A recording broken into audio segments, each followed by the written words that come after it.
Kung malinaw sa bahagi po ng House Prosecution Panel, talaga pong yung pong pagpupulong nung pong nakaraan ay targeted to discredit the House Prosecution Panel para pag lunsad nung pong trial, meron pong credibility questions hanging over the prosecution. Pero balikan ho natin yung pong kwento ng mga Marines. Halimbawa na lang po sa akin, nung Feb po lumabas yung affidavit. Pero minsan hindi ako nabanggit sa listahan po na yon.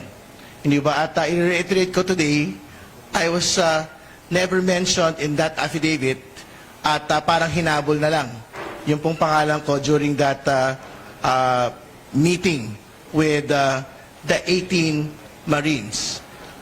Kahit kailan, kahit saang panahon, kahit saan mang lugar, wala po akong natanggap na maleta.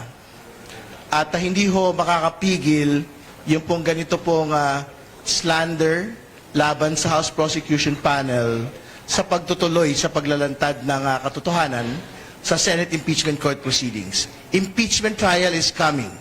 At kahit ano pa ho ibato ng 18 Marines at kung sino man ho na sumusuporta sa pangalawang Pangulo, tuloy po yung impeachment trial, we will not be deterred. The evidence will be presented on the bank accounts, on the AMLAC transactions, on each and every piece of evidence needed to convict the Vice President. Kung